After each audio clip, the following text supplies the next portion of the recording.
pia asante kabisa tena kanisa yote mzima kwa kuweza karibia siku ya leo juu ya kuweza kushikia neno lake.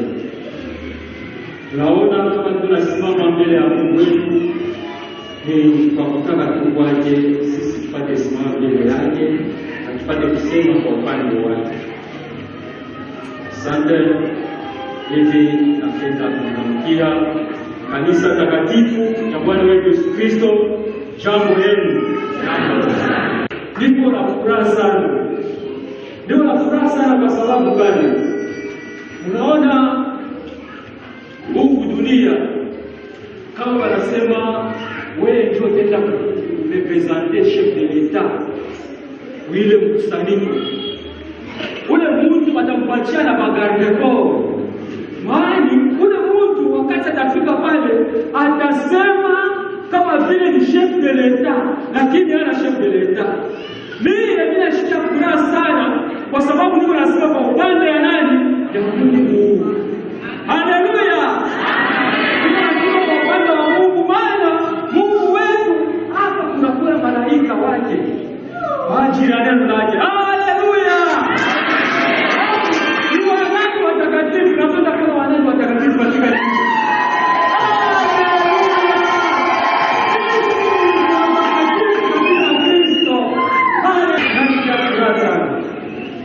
Sasa ndugu ule ashinoleshi kilole. Ana mtakatifu. Nani ashinoleshi kilole? Ni nani? Nani ana mtakatifu? Nani ana mtakatifu? Haleluya! Tuko mkishina yetu wokovu. Kishina kubwa ni wokovu. Juma iliyopita mtumishi wa Bwana alifundisha wanaotoka dunia. Haleluya! Sasa leo hii tutajifundisha kishina chetu kila kidogo. Mimi ni hekalu takatifu la nani? La Kristo. Mimi ni hekalu takatifu ya Kristo. Haleluya! Mimi ni hekalu takatifu ya Kristo. Tutaangalia andiko kwa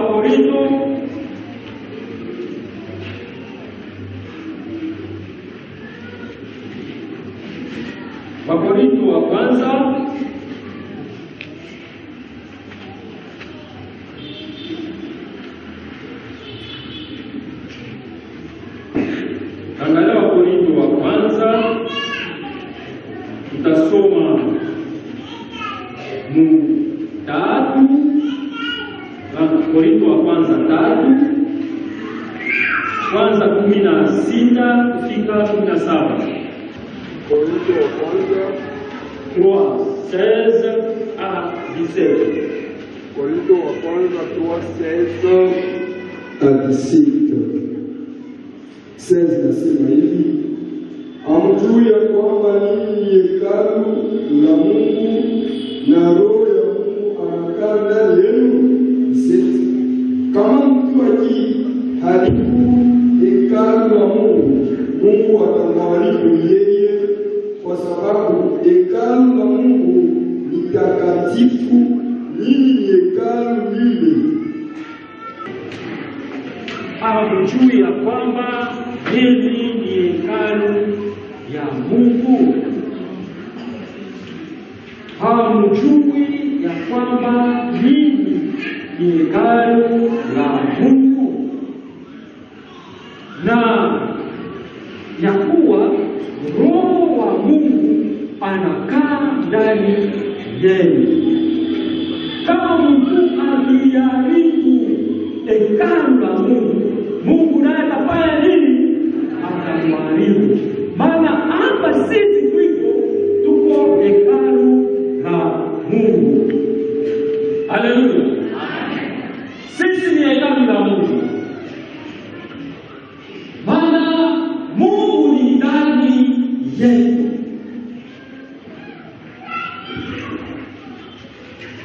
Sisi ni hekalu ya Mungu na Mungu ni ndani yetu. Wakati Kristo alikuja kutulia. Siku moja anaingia hekalu, anakuta ndani ya hekalu wafanyabiashara, watu mbalimbali ndio wanafanya biashara. Anakuta watu wanaohusisha vitu vya kuachana, yaani wanyama wa kuachana, na wakubadilisha fedha walikuwa wakibadilisha. Alikuja kwa nia mbaya, ilikuja kwa nia tu ya kusaidia watu. Maana hata kutoka nafasi ya kuachana na kutoka maisha ya kuachana, wanafika pale wanabadilisha fedha yao, wanauza wanyama, wanauza. Kwa sababu hekalu ilikuwa nafasi moja, na huko wote kulikuwa ni masinagogi. Hekalu ilikuwa hapa ndani ya jiji ya Yerusalemu. Maana huko wote masinagogi ilikuwa kujifunza tu neno la Mungu, kujikumbusha neno la Mungu. Sasa kama mtu akipenda kutoa zabibu au zawadi au akende kutubu, anapasha kuuza nyama kusudi wamchinje, wafunike dhambi yake kwa Mungu. Haikuwa kwa nia mbaya, waliona kunasaidia watu. Lakini Kristo wakati alifika pale, anaona alifaa ndani ya kanisa, ndani ya hekalu kuwe tena biashara, kwa sababu ni nafasi tu panatajwa jina pekee ya nani? Ya Mungu. Mnaona mtu wakati anafanya biashara, makomersani sashia, maana unakwisha kusema kwa mingi, kuisha kabukirwa, na pale kile kitu au kiuza, kile kitu au kiwalaka kizuri sana nikiona. Kimo cha hadiya, maana tunasema na Biblia ya Mungu ndani ya hadiyo. Hata kama unaweza kufanya biashara, unaona mikono, wewe unaona huyu, maana kukuya vitu vingine vinaanza kuzalishwa katika wafanya biashara alikuye halali. Hata wakuza kodi na wao waingia kulipisha mbalani, kwa sababu ni biashara inafanyika pale. Sasa wakati Kristo aliingia, aliona alifanya, ndio akawafukuza wote wale walikuwa wanafanya biashara ndani ya hekalu la Mungu, kwa sababu ni pale takatifu na ni pale tu anapaswa kutajwa jina la Mungu pekee yake. Mtezi kama Yesu Kristo anasema, Mathayo nilisoma 21:13, aliwakumbusha kwa Yuda, kwa sababu wale wote walikuwa wakifanya ile biashara walikuwa ni Wayuda, walikuwa sheria. Aliwakumbusha kusema hii nafasi ya kutaja jina pekee tu la Mungu. Aujue ya kwamba nyumba yangu itaitwa nyumba ya maombi. Haleluya. Tunasoma tena kwa Wakorintho 3:16. Ni Paulo asema aujue ya kwamba ni hekalu la Mungu, na Roho wa Mungu anakaa ndani yenu. Yaani muda naye alipo hekalu la Mungu, Mungu naye atafanya nini? Atambariki. Maana hapa sisi atuone hekalu ni mabashi. Sisi tunaona hekalu Mungu ni wewe, ndugu pale. Maana tunakuwa ni mahekalu kidogo mbele ya nani? Ya Mungu wetu. Haleluya. Wakati hii hekalu au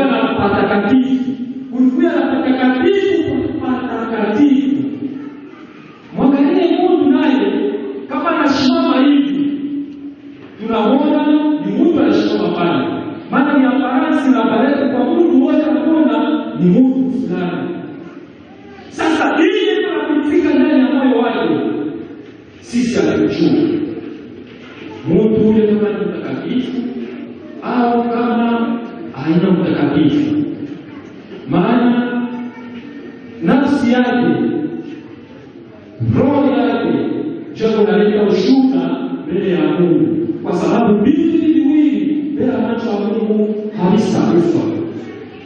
Hata hekalu kule ya pale, maana wakati wa Israeli wanavaliwa walikuwa wakipomoa mara kwa mara, ni kama dini yetu hii. Kulikuwa hekalu walipomoa ile Solomoni alienda, kisha Zorobabeli akajenga, kisha na Roho imekaa na yake kujenga. Haleluya! Sasa sisi ni hekalu takatifu mbele ya macho ya Mungu. Makanisa ambayo kuya na hekalu, tukiangalia ule wa kwanza wakati alipojenga hekalu, Mfalme Solomoni, Wafalme wa kwanza 1:27-58. Mfalme Solomoni alileta picha ili Bwana Yesu Kristo aliona juu ya ile hekalu. Mfalme Solomoni alisema nini? Anaanza kuomba, na ilikuwa ni maombi ya kwanza katika hekalu hili. Anaona ukubwa wa Mungu, anamuonyesha Mungu, asema, je, Mungu wewe auenee hata katika nchi? Mbingu aisikie kushika kwa mbingu ya mabingu aifike kuenea wewe Mungu. Sasa je, hata kajua kadogo haka kanayochekwa kwa mkono wa mwanadamu katashika kwa wako? Basi Mungu wetu, kubali mchana na usiku macho yako iwe katika nyumba hii, kwa sababu mtu yeyote ule anapopatikana na shida fulani, wakati anakaribia nafasi hapa apate jibu katika shida yake. Wakati wana wa Israeli wakachukuliwa katika utumwa, wakiangalia Mungu na kuomba kukulilia wewe Mungu, basi wewe Mungu jua kujibu kwa ombi yao. Hata wale mataifa wengine wakati wanajua sema wana wa Israeli wanakwenda Mungu mkubwa, na wakikaribia nafasi hapa, basi Mungu wetu, wewe jua kujibu kwa ombi yao. Haleluya! Maana wakati sisi tunakuwa na shida fulani, wakati sisi tumechoka hatuenee tena, wakati sisi tunakaribia na macho ya Mungu, Mungu wetu anafikia kujibu katika maombi yetu, kwa sababu mili yetu inakuwa ni hekalu lake Mungu. Ndani yetu tunakuwa na Mungu, kwa sababu ni ndani yetu tunakuwa na Roho Mtakatifu wakati tulipomwamini Kristo.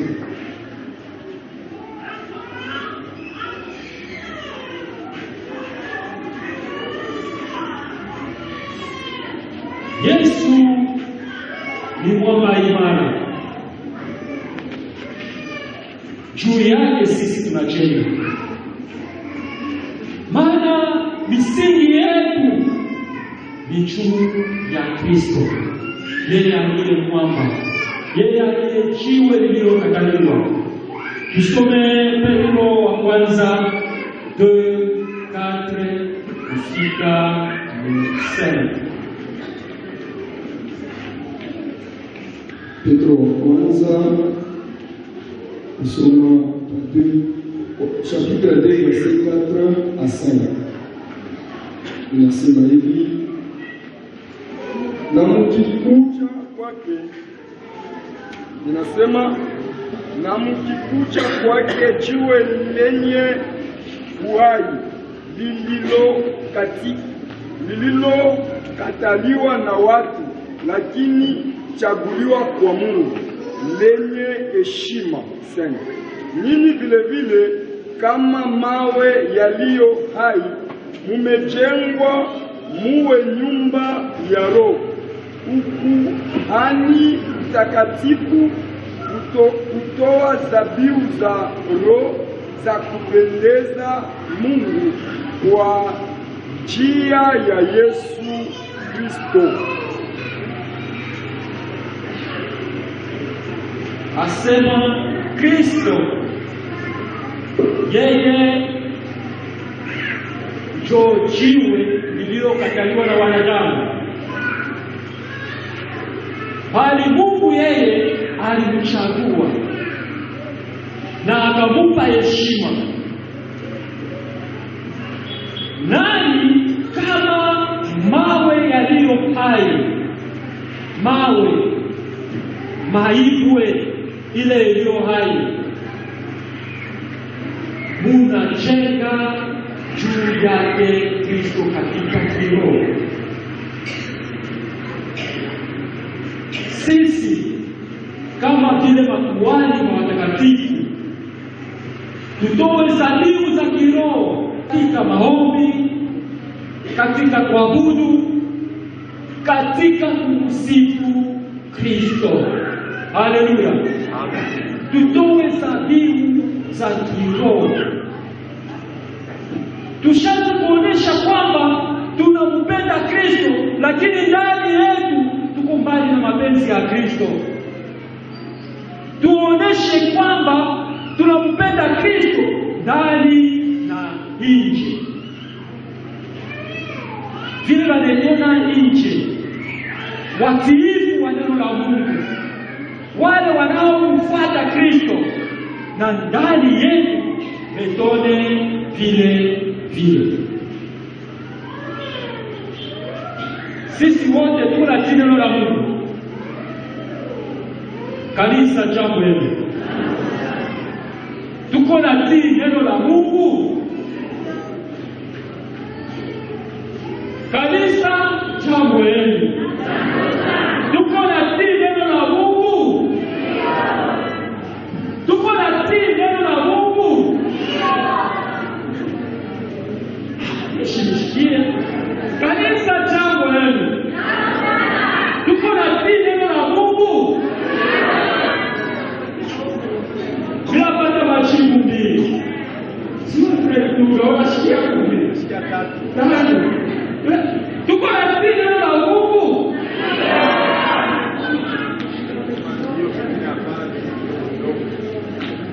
Bado kuna natii neno la Mungu wa kilele.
Haleluya. Hawezi kumdanganya Mungu. Maana ndani yetu tunakuwa na udhaifu zaidi. tutii neno la Mungu, atutembee sawasawa na neno la Mungu, sababu ule mtu anayetii neno la Mungu atatii Mungu katika mipango yote ya sheria yake.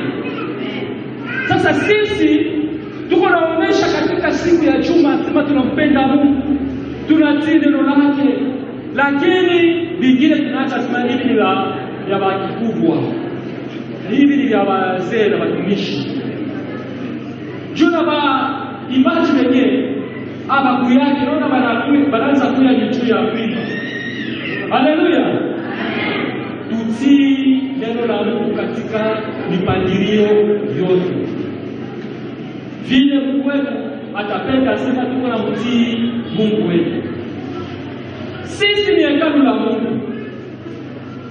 Tushichakule vile vizuri Mungu wesha kupenda sisi tuvichue, lakini sisi tusasema hivi hapana, sisi tunapenda hivi. Tutii neno la Mungu katika namna yote. Sisi ni nyumba ya Mungu, tutoe dhabihu takatifu mbele ya macho ya Mungu. Mwangalie Mungu wetu ile alitupatia vitu vinene na vikubwa. Sisi wenyewe alitufanya kuwa hekalu lake, na tena sisi wenyewe alitufanya kuwa makuhani takatifu, maana makuhani watakatifu mbele ya uso wake, tukitoa dhabihu takatifu mbele ya macho yake. Alitufanya kuwa sacrificateur. Sisi wenyewe mwangalie vile Mungu wetu alitufanya.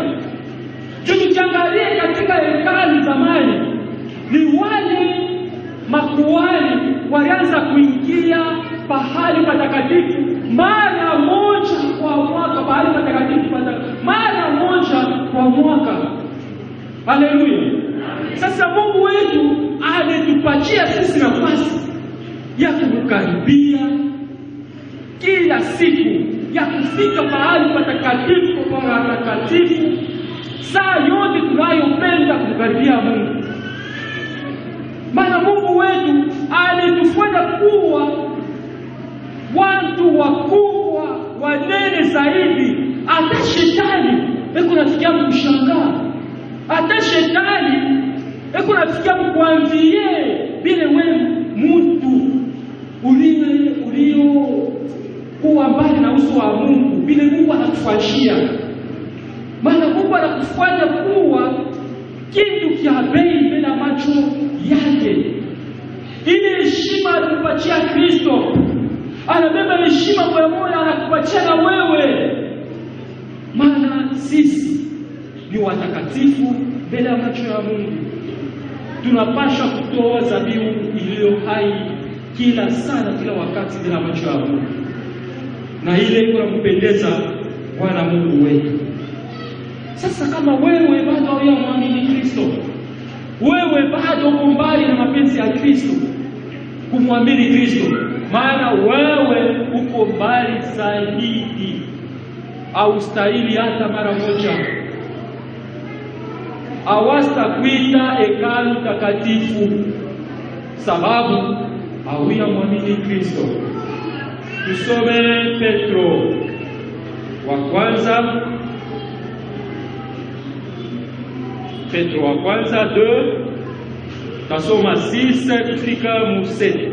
Sura 2 kwanza kwa 6 kufika 7 inasema, kwa kuwa imeandikwa katika maandiko, tazama ninaweka katika Sayuni jiwe kubwa la pembeni, chaguliwa lenye heshima, naye ambaye anamwamini hataona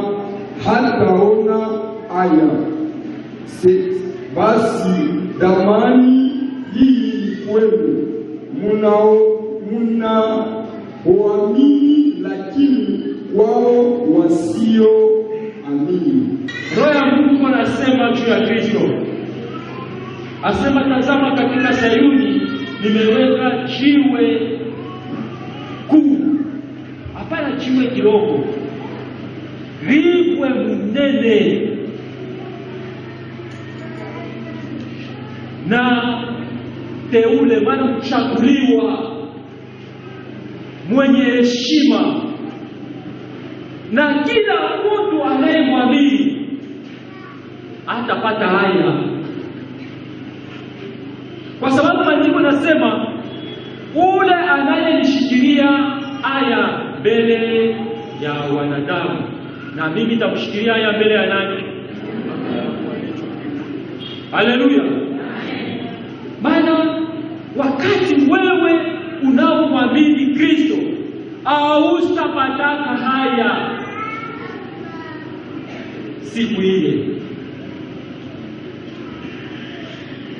Verse 7 asema basi heshima hii ni kwenu ninyi mnaomwamini Kristo.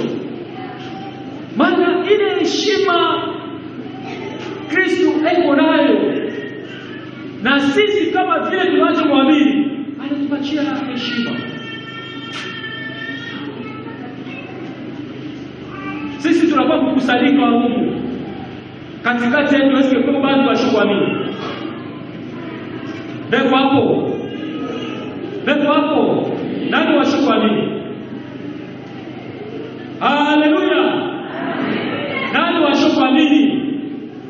Maana sisi sote tushakuamini. Ni vile kama wewe ushakuamini, uko hekalu takatifu mbele ya macho ya nani? Lakini wewe kama unaamini na kanisa ile ya Malaga hauna hapo. Haleluya! Hata ile kanisa ya Babashi hauna hapo. Lakini kama ushakuamini Kristo, huu kanisa ya bei, kanisa ile kuna fashion, kanisa ile yenye kuheshimiwa, kanisa ile Mungu anapatia bei, kwa sababu jina lake liko ndani yenu.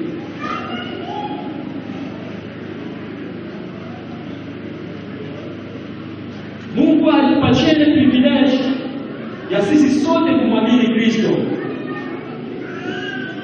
Mwangalie upendo wake epone manifeste katika Yohana 3:16.